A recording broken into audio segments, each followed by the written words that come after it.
Commander Jake Morrison had always prided himself on being able to handle any situation the galaxy could throw at him. 20 years in the human diplomatic corps had taken him to dozens of worlds, from the ice caves of Proxima Beta to the floating cities of Kepler 442b. He had negotiated with species that breathed methane, communicated through color changes, and considered gravity optional. But as his diplomatic escort ship, the Harmony's Voice, spun out of control through the upper atmosphere of Zelnara Prime, Jake realized that all his experience might not be enough for what was coming next. The ship's emergency system screamed warnings in 3 different languages while sparks flew from damaged control panels. Captain Rodriguez fought with the controls, her knuckles white against the flight stick. "Hull breach in Section 7, she shouted over the alarms. Life support failing in the rear compartments. "We're going down hard, Commander." Jake gripped his safety harness as the ship bucked and rolled through the alien atmosphere. Through the viewport, he could see the surface of Zelnara Prime rushing up to meet them. The planet was beautiful in a terrifying way, with crystalline spires that stretched into the clouds and cities that seemed to flow like liquid metal across vast plains. This was supposed to be a routine diplomatic mission, escorting Ambassador Chen to the most important peace summit in galactic history. The Zelnari Empire controlled nearly a third of known space, and their agreement to the Galactic Cooperation Treaty would change everything.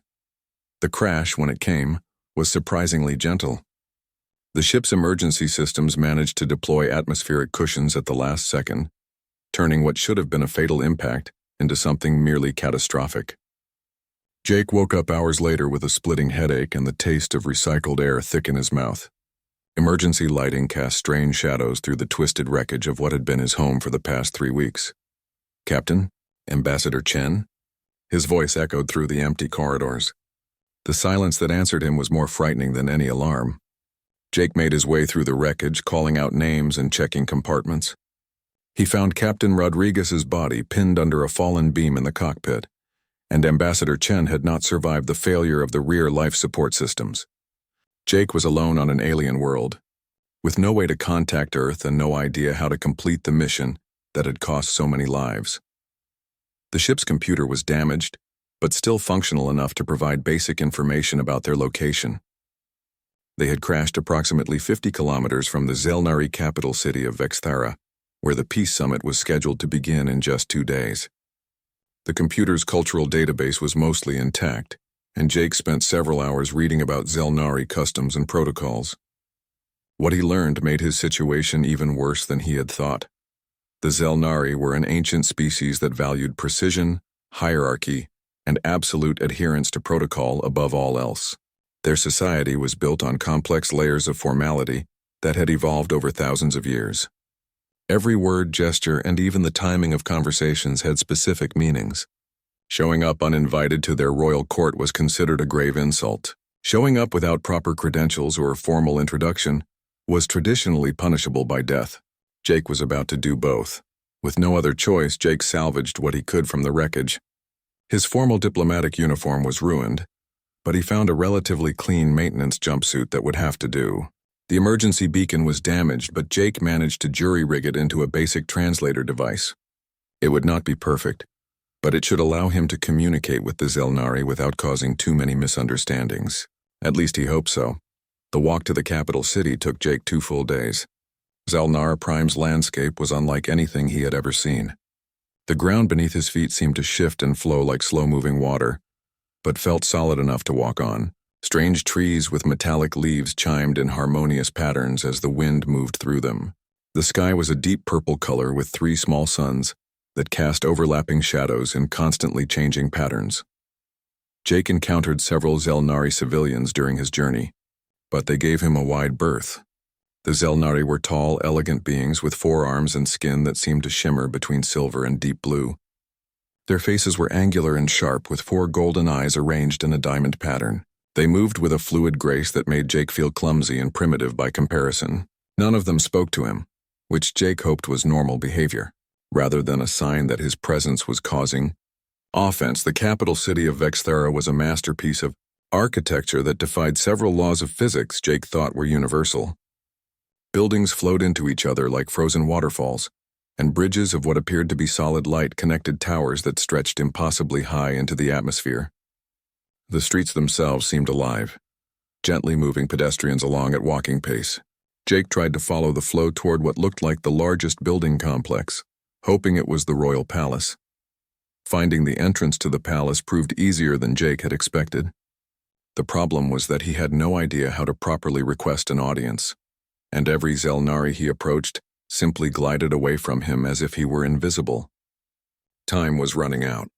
The peace summit was supposed to begin the next morning, and Jake needed to somehow explain what had happened to the human delegation and complete Ambassador Chen's mission. Growing desperate, Jake decided on the direct approach. He walked up to the largest entrance he could find and simply went inside. The palace interior was even more impressive than the outside, with corridors that seemed to stretch infinitely in all directions and walls that displayed moving patterns of light in colors Jake had no names for. He followed what seemed to be the main corridor, hoping to find someone in authority who could help him.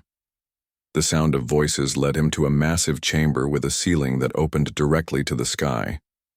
Hundreds of beings from dozens of different species were arranged in precise geometric patterns around the room, all facing toward a raised platform at the center. On the platform stood the most striking being Jake had ever seen.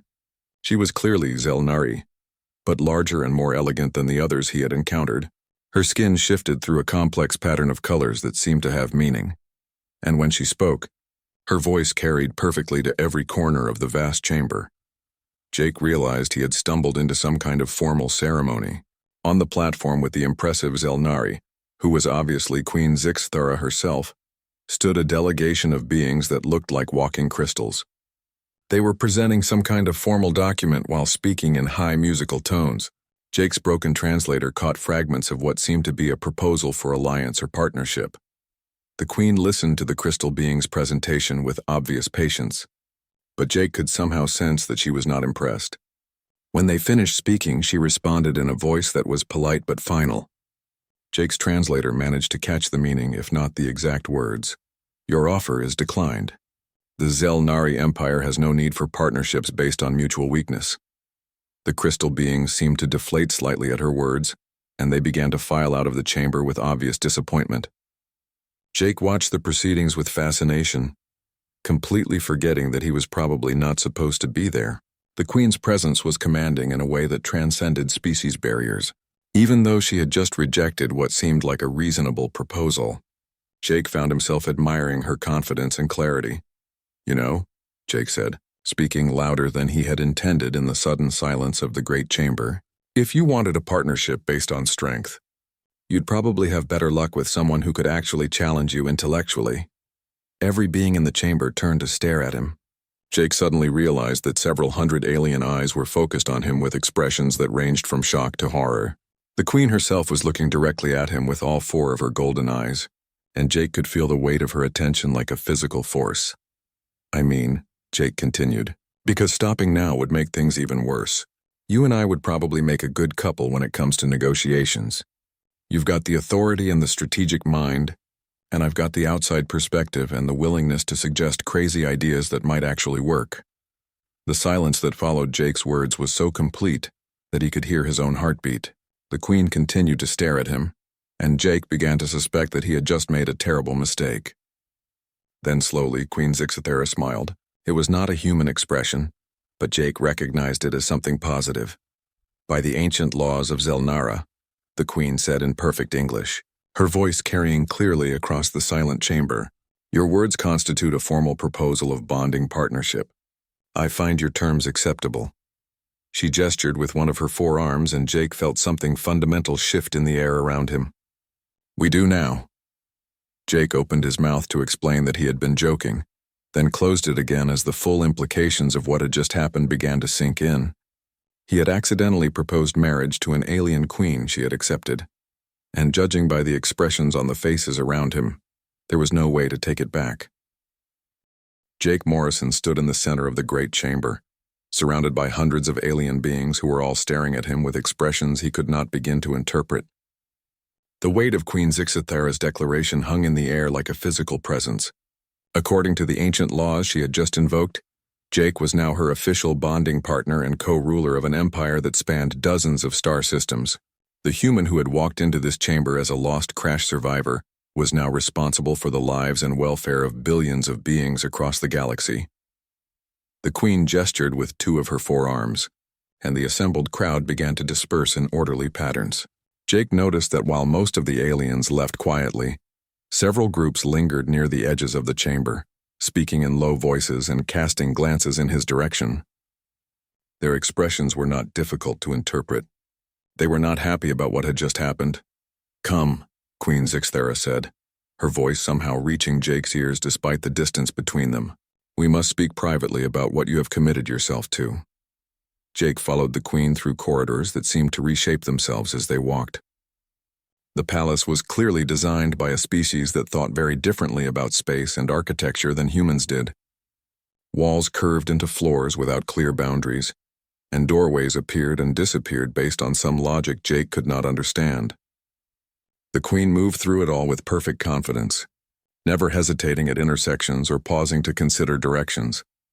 They eventually arrived at a chamber that Jake assumed was the Queen's private office, though it looked more like a forest clearing than any workspace he had ever seen. The floor was covered with something that felt like grass but looked like flowing silver, and the walls displayed what appeared to be real-time images of different worlds throughout the Empire. A large table in the center of the room was covered with documents written in symbols that hurt Jake's eyes to look at directly.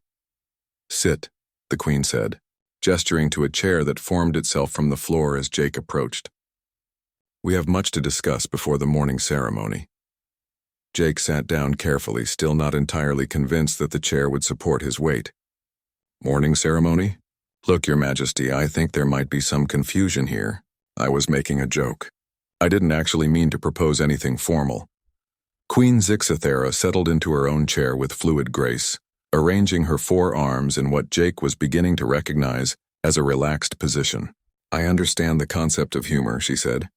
"What you do not understand is that words spoken in the presence of the royal court carry weight regardless of intent. You offered partnership based on complementary strengths. I accepted because your assessment was accurate. But I don't know anything about running an empire," Jake protested. "I'm just a diplomat.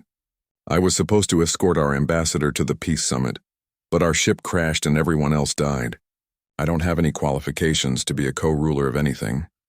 The Queen's four golden eyes focused on him with an intensity that made Jake feel like she could see directly into his thoughts.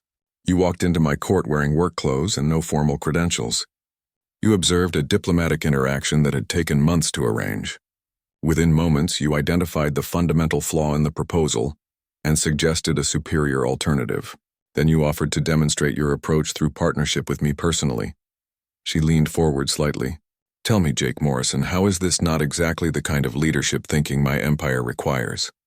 Jake opened his mouth to argue, then stopped. When she put it that way, his actions did sound more impressive than he had intended. "I was just thinking out loud," he said finally. "The Crystal people seemed like they were trying to make a deal from a position of weakness. Nobody respects that kind of negotiation. If you want someone to take you seriously, you have to approach them as an equal." "Yes," the Queen said simply. "This is why I accepted your proposal. The Zelnari have spent centuries building alliances based on dominance or submission. We conquer or we are conquered. We rule or we serve. You suggested a third option that had never occurred to us." A soft chime echoed through the chamber, and one of the walls shifted to show the image of a tall, elegant Zelnari with skin that gleamed like polished metal. "My queen," the figure said with obvious disapproval in his voice. "The Royal Council requests an immediate audience regarding today's events." Queen Zixthera's posture straightened, and Jake could sense her mood shifting to something more formal. "Inform the Council that I will address their concerns at tomorrow's session, after the bonding ceremony is complete. With respect, Your Majesty," the Council member continued. "The Council believes that immediate action is required to prevent a serious error in judgment. The human's influence on your decision-making process may already be compromising the security of the Empire." Jake felt a chill run down his spine. It was one thing to accidentally propose to an alien queen, but it was something else entirely to be seen as a threat to galactic security.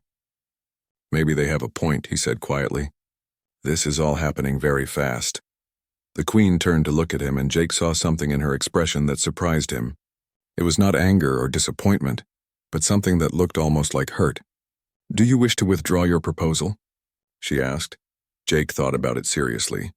He could probably find a way out of this situation if he really wanted to.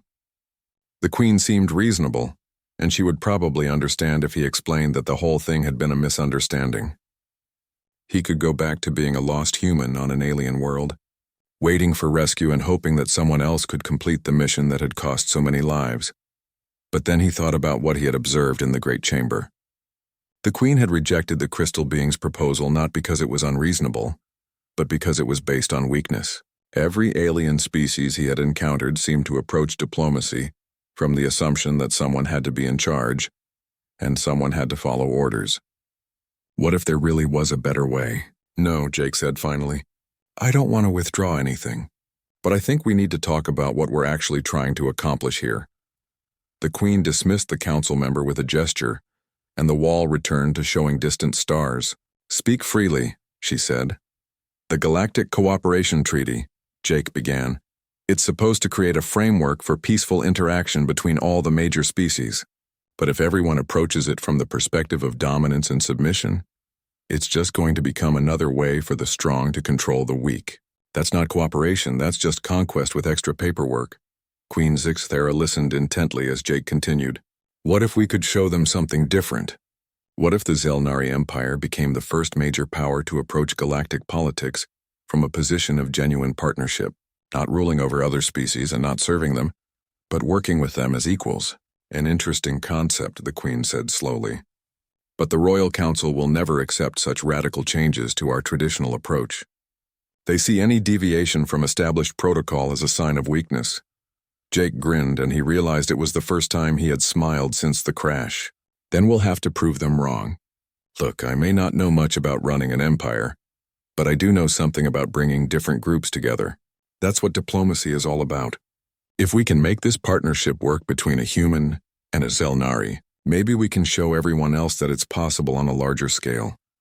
Over the next several hours, Jake and Queen Zixthera talked about everything from interstellar economics to the basic principles of democratic government. Jake was surprised to discover that the Queen was not only intelligent, but genuinely curious about human perspectives on leadership and social organization. She asked detailed questions about concepts like individual rights and elected representation, ideas that were apparently foreign to traditional Zelnari thinking.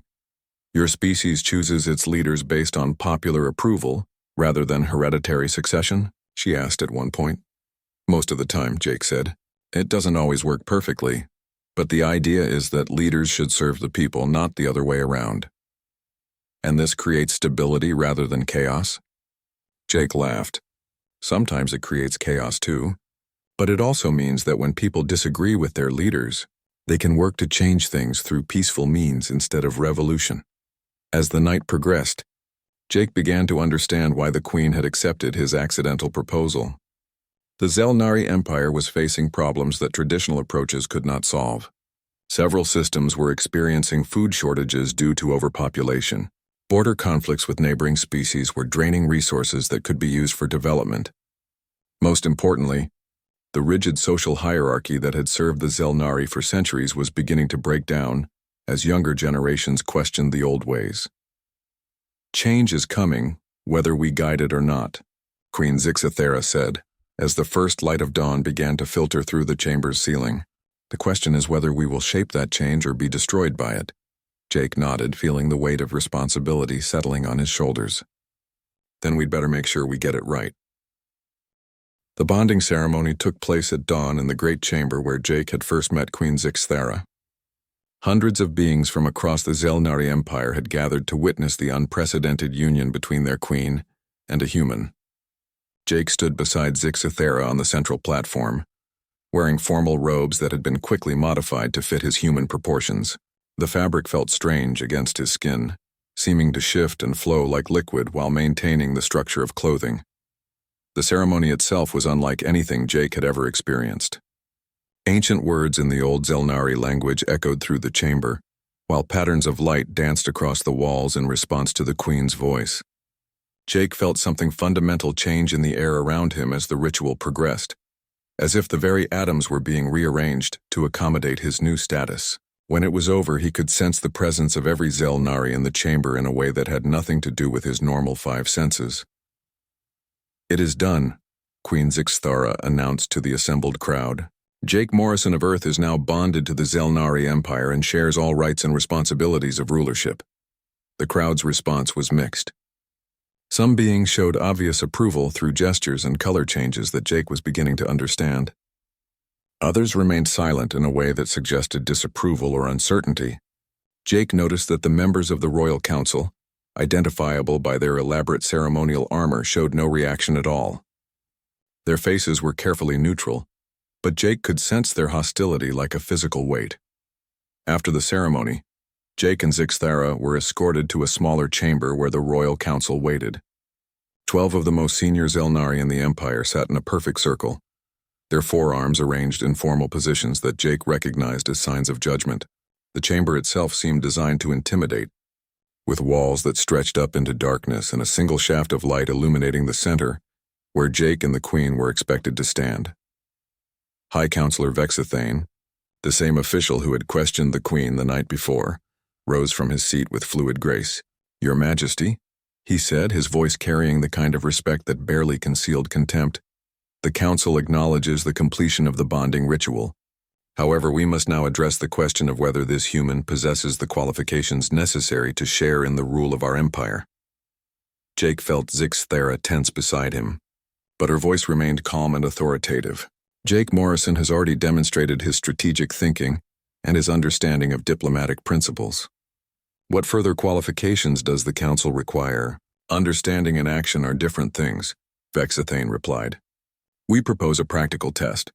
Let the human attempt to solve the crisis of the Outer Rim. If he can succeed where our greatest minds have failed for over a century, the Council will accept his authority without question." Jake had heard references to the Outer Rim crisis during his crash course in Zelnari politics, but he had not realized it was considered unsolvable. "Could you explain exactly what the problem is?" he asked. Another council member, her skin shifting through patterns that Jake was learning to associate with academic authority, spoke up. "The 17 systems of the Outer Rim produce 70% of the Empire's food supply, but their populations are growing faster than their ability to expand agricultural production. Traditional solutions like terraforming new worlds or conquering additional territory are not feasible due to resource constraints and treaty obligations. Food riots have begun in 3 systems, and our projections show complete social collapse within 5 standard years." Jake listened carefully as the counselor continued to explain the details. The Outer Rim systems were located in a region of space where suitable planets were rare, and the ones that could support Zelnari life were already being used to their maximum capacity. Attempts to increase crop yields through genetic modification had failed, because Zelnari plants required specific soil conditions that were difficult to replicate artificially. Import agreements with neighboring species were limited by transportation costs and political tensions. "Every possible solution has been examined by teams of experts," Vexthane said with obvious satisfaction. "The mathematics are clear. The Outer Rim cannot support its current population growth rate using any known methods." Jake found himself thinking about the vertical farming projects he had seen on Earth's colony worlds. Human agricultural techniques had been developed to work in hostile environments, where traditional farming was impossible, but the Zelnari approach to agriculture seemed to be based entirely on replicating the natural conditions of their homeworld. "What if you stopped trying to replicate natural growing conditions?" Jake asked. The question seemed to surprise the entire council. Several members exchanged glances, and Jake could see confusion in their expressions. "I mean," Jake continued, "you're trying to grow Zelnari plants in Zelnari soil under Zelnari atmospheric conditions. But what if you could grow them in artificial environments that were actually better than natural conditions?" Counselor Zixthara, the academic who had explained the crisis, leaned forward with obvious interest. "Explain this concept." Jake spent the next hour describing vertical farming techniques, hydroponic systems, and controlled environment agriculture. He talked about how humans had learned to grow food in space stations, underground colonies, and planets with hostile atmospheres. The key was not to replicate nature, but to improve on it, by providing plants with exactly the nutrients, light, and atmospheric conditions they needed while eliminating the variables that reduced efficiency. The initial investment would be significant, Jake admitted. But the long-term benefits would be enormous. You could produce more food per square meter than traditional farming, and you could do it on planets that can't support conventional agriculture. Instead of being limited by the number of suitable worlds, you'd be limited by the amount of energy and raw materials you could dedicate to food production.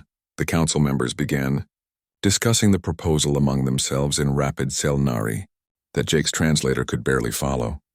Their tone seemed to shift from skepticism to genuine interest as they worked through the implications of what he had suggested. Queen Zixithara had remained silent during Jake's presentation, but now she spoke with obvious pride in her voice. The council will need time to evaluate this proposal through detailed analysis and computer modeling. How long do you require? Vexthane looked uncomfortable for the first time since Jake had met him. Such an evaluation would normally take several months, Your Majesty. However, given the urgency of the situation in the Outer Rim, we could complete a preliminary assessment within 10 days. Unacceptable, Zixithara said firmly. Food riots are happening now. People are dying. We will begin implementing pilot programs immediately while the full evaluation proceeds. Jake was impressed by the Queen's decisive response, but he could see that the council was not entirely convinced. Your Majesty, Vexithane said carefully, rushing into untested solutions could make the crisis worse rather than better. Then we'll test them properly, Jake said. Start with small pilot programs in controlled environments. If they work, expand gradually. If they don't work, we'll try something else. But standing still and letting people starve while we debate theoretical possibilities isn't solving anything. The Queen nodded approvingly. Jake Morrison speaks wisdom. The Council will prepare detailed implementation plans within 3 days. I want the first pilot facilities operational within 2 weeks. The meeting continued for several more hours as they worked through practical details and resource allocation. Jake found himself impressed by the depth of knowledge and genuine concern that the council members showed once they moved past their initial skepticism. These were beings who truly cared about the welfare of their empire, even if they approached problems differently than humans would. As they left the council chamber, Queen Zixithara walked beside Jake through corridors that seemed to respond to her presence by creating more beautiful patterns of light and color. You have surprised them, she said. They expected you to fail dramatically, which would have given them justification to declare our bonding invalid. And now? Jake asked. Now they must accept that your approach to problem-solving may be exactly what the Empire needs, she replied. But this will create new challenges. Change frightens those who have built their power on maintaining the status quo. Over the following days, Jake threw himself into the work of implementing his agricultural proposals. He worked closely with Zelnari engineers and scientists to adapt human farming techniques to alien biology and physics. It was challenging work that required him to think creatively about problems he had never encountered before. But Jake found it deeply satisfying in a way that pure diplomacy had never been. More importantly, he began to understand how Zelnari society actually functioned at levels below the royal court. The engineers and scientists he worked with were genuinely brilliant, but they had been trained to think within very specific parameters. When Jake suggested approaches that fell outside those parameters, they initially resisted not because the ideas were bad, but because they had never been taught to consider such possibilities. The assassination attempt came 3 days later, during what should have been a routine inspection of the new agricultural facilities. Jake and Queen Zixithara were reviewing progress reports in a temporary command center when the lights suddenly went out. Emergency power kicked in a moment later, casting the chamber in an eerie red glow that made everyone's shadows look like dancing monsters on the walls.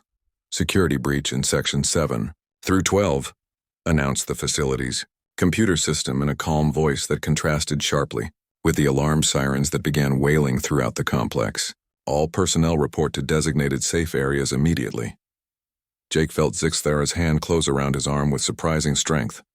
Her 4 golden eyes reflected the emergency lighting as she scanned the chamber for threats.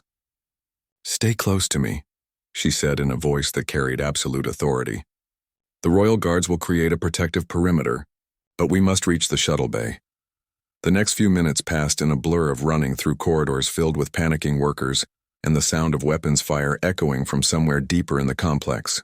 Jake had been in dangerous situations before during his diplomatic career, but nothing had prepared him for the reality of being hunted by people who wanted him dead.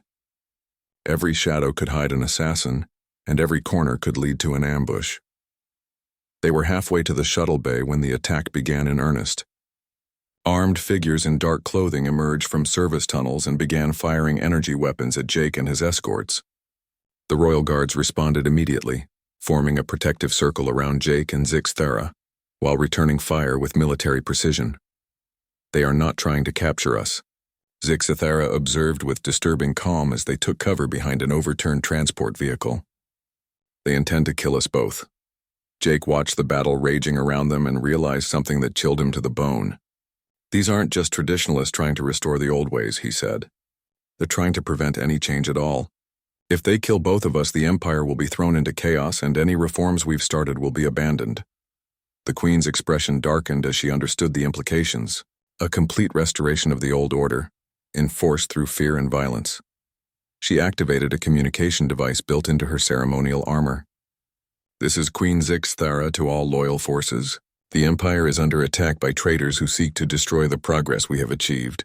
All citizens are authorized to take whatever action necessary to preserve the future we are building together." Jake was surprised to hear responses coming from all over the complex, and not just from security personnel. Scientists, engineers, and ordinary workers were reporting that they were actively resisting the attackers. The people who had been working on the agricultural projects were fighting to protect what they had built. "They believe in what we're doing," Jake said with wonder in his voice. "They believe in hope," Zelnara replied. "For the first time in generations, ordinary Zelnari see the possibility of a better future for themselves and their children. They will not allow it to be taken away." The fighting continued for several hours, but gradually the tide turned in favor of the loyalist forces. The attackers had expected to face only royal guards and security personnel. They had not planned for the possibility that civilian workers would actively oppose them. More importantly, they had underestimated how quickly word of the attack would spread throughout the Empire and how strongly people would react. When the shooting finally stopped, Jake found himself in the facility's main conference room, surrounded by reports from across the Zelnari Empire. The assassination attempt had triggered a much larger conflict that went far beyond what anyone had expected. 17 systems have declared their support for the new reforms, reported Commander Zelnara, the head of Imperial Security. But 9 systems have joined what they are calling the Restoration Movement. They claim that human influence has corrupted the traditional values of the Empire and must be eliminated. Jake studied the tactical displays showing the current state of the conflict. The Empire was effectively split in half, with loyalist forces controlling the core systems, and the agricultural regions, while the traditionalists controlled several important industrial and military installations. "This is not just about me anymore," Jake said quietly. "It's about whether the Zelnari Empire is going to move forward into the future or retreat into the past." Queen Zelnara nodded grimly. "The Restoration Movement leaders have issued a formal declaration. They claim that our bonding was invalid because I was under the influence of alien contamination when I accepted your proposal. They have declared me unfit to rule and are demanding that I abdicate in favor of a council of traditional nobles." Jake felt the weight of responsibility settling on his shoulders like a heavy cloak. Billions of beings were now caught in a civil war that had started with his casual joke about making a good team. "What do we do?" "We prove them wrong," Zelnara said with determination in her voice. "We show the galaxy that cooperation is stronger than domination, that progress is better than stagnation, and that the future we are building together is worth fighting for." Over the next several weeks, Jake found himself learning about leadership in ways he had never imagined. Instead of commanding from a palace, he and Zelnara traveled throughout the loyalist systems, working directly with local leaders to coordinate their response to the rebellion. Jake discovered that his human perspective on individual worth and democratic principles resonated strongly with ordinary Zelnari, who had never been given a voice in their own government. "Your species has a concept called grassroots organizing," Zelnara observed as they watched a group of civilian volunteers coordinate relief efforts for refugees from the war zones. "I am beginning to understand why human societies are so resilient." Jake nodded as he watched Zelnari citizens working together in ways that seemed to surprise even themselves. When people feel like they have a stake in the outcome, They'll fight harder than any professional army. The traditionalists made a mistake when they assumed this was just about politics. It's really about whether ordinary people get to have a say in their own future. The turning point came when Jake proposed something that shocked everyone, including Queen Zixithara. Instead of trying to defeat the restoration movement through military force, he suggested offering them exactly what they claimed to want, a return to traditional Zelnari values and governance. "I don't understand," Zixithara said when Jake explained his plan. "How does giving them what they want help us?" "Because what they really want isn't traditional values," Jake explained. "What they want is power and control.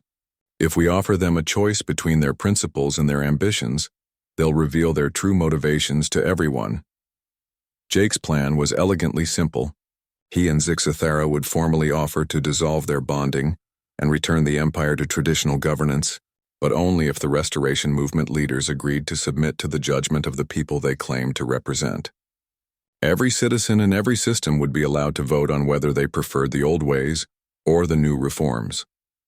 The proposal created immediate chaos within the restoration movement. Their leaders had expected to face military resistance, not democratic accountability. When they tried to reject the voting proposal, their own supporters began asking uncomfortable questions about why they were afraid to let the people decide.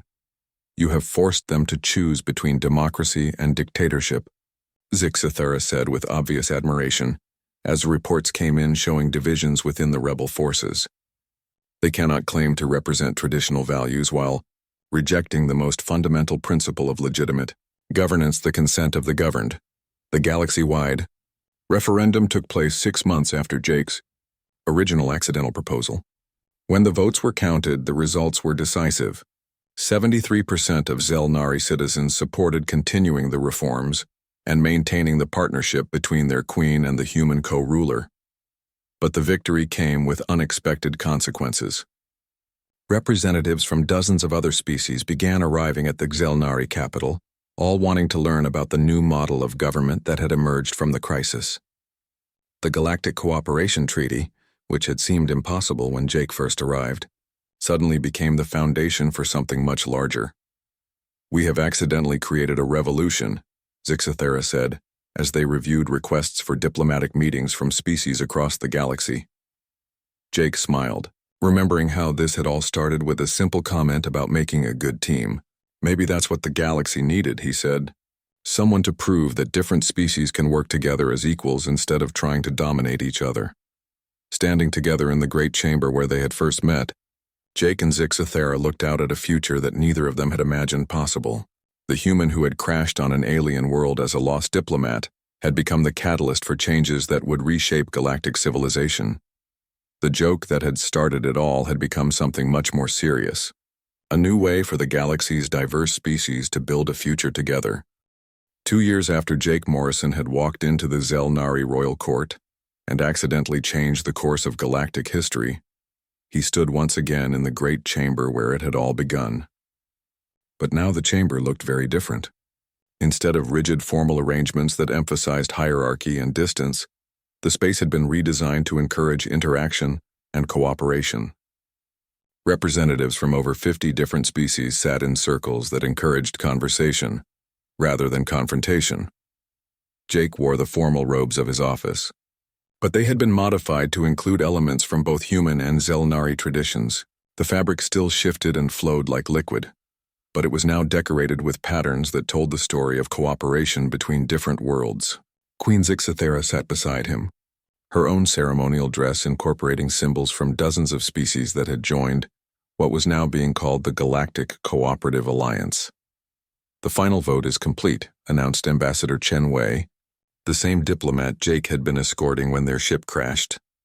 Chen had arrived 6 months earlier as part of the first official human diplomatic mission to the Zelnari Empire. The Galactic Cooperation Treaty has been ratified by 87% of member species. The new galaxy-wide government will officially begin operations in 30 standard days. Jake felt a mixture of pride and amazement as he looked around the chamber. When he had first suggested that he and Zixithara would make a good team, he had been thinking about a single negotiation. Now they were co-chairs of a government that spanned hundreds of star systems and included billions of beings from species that had never worked together before. the success had not come easily. The referendum that ended the Restoration Movement rebellion had been just the beginning. Each species that wanted to join the cooperative alliance had to demonstrate their commitment to the fundamental principles that Jake and Zixthera had established: respect for individual rights, democratic decision-making, and the belief that cooperation was more powerful than conquest. Some species had embraced these ideas immediately. Others had required years of careful negotiation and gradual cultural change. A few had rejected the alliance entirely and remained isolated in their own territories. But the majority had discovered, as the Zelnari had, that working together produced better results than trying to dominate or submit to others. The economic reports are particularly encouraging, said Trade Minister Vexkala, a former member of the Zelnari Royal Council who had become one of Jake's strongest supporters. Cross-species trade has increased by 400% since the alliance was formed. More importantly, we are seeing innovation at rates that none of our species achieved independently. Jake nodded as he reviewed the data. Human agricultural techniques were now being used throughout Zelnari space, while Zelnari precision manufacturing was revolutionizing human industry. The crystal beings who had been rejected by Queen Zixthera during that first ceremony had become master teachers, sharing their knowledge of energy manipulation with dozens of other species. Each member of the alliance contributed their unique strengths while learning from everyone else. The most significant change is not economic, Queen Zixthera observed. It is social. For the first time in recorded galactic history, young beings from different species are growing up with the expectation that cooperation is normal rather than exceptional. Jake smiled as he thought about the exchange programs that had been established between different worlds. Human children were learning Zelnari precision and patience, while young Zelnari were discovering human creativity and adaptability. Similar programs existed between all the alliance species, creating a generation that would think of galactic cooperation as the natural order rather than a radical experiment. There is one more item of business, Ambassador Chen said with a slight smile. The Earth government has asked me to present you with an official offer, Commander Morrison. Jake raised an eyebrow. He had remained technically on leave from the Human Diplomatic Corps throughout his time as co-ruler of the Zelnari Empire, though he had assumed that his old career was effectively over. The Secretary General would like to offer you the position of Earth's first galactic ambassador, Chen continued. The role would involve representing human interests within the cooperative alliance, while also serving as a liaison between Earth and the alliance government. It was an interesting offer, but Jake found himself hesitating.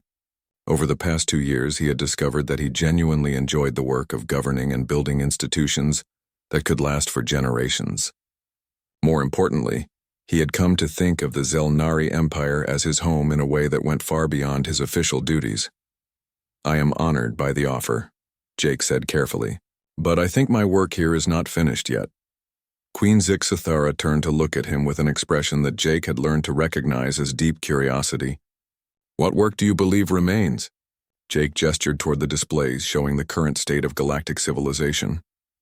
We've proven that different species can work together, and we've created institutions that support cooperation instead of conflict. But we haven't solved the fundamental problem that caused all the conflicts in the first place, which is, Ambassador Chen asked, fear, Jake said simply. Every species we've encountered has spent centuries or millennia being afraid of everyone else. Afraid of being conquered, afraid of being left behind, afraid of losing their identity in a larger community. The Alliance has reduced those fears, but it hasn't eliminated them. Jake stood and walked to one of the chamber's great windows, which showed a view of the bustling spaceport where ships from dozens of different worlds arrived and departed every hour. What we need to do next is show the galaxy that cooperation doesn't require anyone to give up what makes them special. We need to prove that diversity makes us stronger, not weaker. Queen Zixthera joined him at the window. You are proposing something beyond government or economics. You are talking about changing how entire civilizations think about themselves and each other. Exactly, Jake said. And I think the only way to do that is through example. We need to show that beings from completely different backgrounds can not only work together, but can become something greater than either could be alone. Over the following months, Jake and Zixthera implemented what they called the Cultural Exchange Initiative. Instead of just trading goods and sharing technology, Member species of the Alliance began sharing art, literature, music, and philosophy. Zelnari poets worked with human musicians to create new forms of expression that neither species had imagined independently. Crystal beings taught meditation techniques to warrior species who had never considered the value of inner peace. The results exceeded everyone's expectations. As beings from different species began to understand each other's perspectives and values, the remaining tensions within the Alliance started to dissolve. More importantly, species that had initially rejected the Alliance began to reconsider their positions as they saw the cultural richness that cooperation could produce. The hegemony of Keth has requested preliminary discussions about membership, reported Foreign Minister Zelnara during one of their regular council meetings. They are particularly interested in our educational exchange programs. Jake was surprised. The hegemony had been one of the most aggressive opponents of the Alliance, claiming that cooperation was a sign of weakness that would eventually lead to conquest by stronger species. What changed their minds? Their young people, Zelnara replied with what Jake had learned to recognize as amusement in her voice. Alliance cultural broadcasts have become extremely popular throughout hegemony space. The younger generation is demanding to know why they cannot participate in the exchanges and collaborations they see happening in Alliance territory. It was a pattern that repeated itself throughout the galaxy. As word spread about the opportunities and freedoms available within the cooperative alliance, pressure grew within isolated species to join the growing community. Not everyone was convinced, but the momentum was clearly building toward something unprecedented in galactic history. A truly unified civilization based on voluntary cooperation rather than forced submission. 5 years after his accidental proposal, Jake stood once again in the Great Chamber. But now it had been expanded to accommodate representatives from over 200 species. The Galactic Cooperative Alliance had become the dominant force in known space, not through conquest but through the simple appeal of offering everyone a better way to live. The question before us today, Queen Zixathera announced to the assembled delegates, is whether we are ready to take the next step in our development as a galactic civilization. Jake looked out at the diverse crowd of beings who had come together from across the galaxy. Some breathed different atmospheres, some experienced time differently, and some had forms of consciousness that defied easy understanding. But they all shared a common commitment to the idea that cooperation was stronger than conflict. I think we are, Jake said, stepping forward to address the assembly. When I first came to this chamber, I made a joke about making a good team. I never imagined that simple comment would lead to all of this. But maybe that's the most important lesson we've learned. The biggest,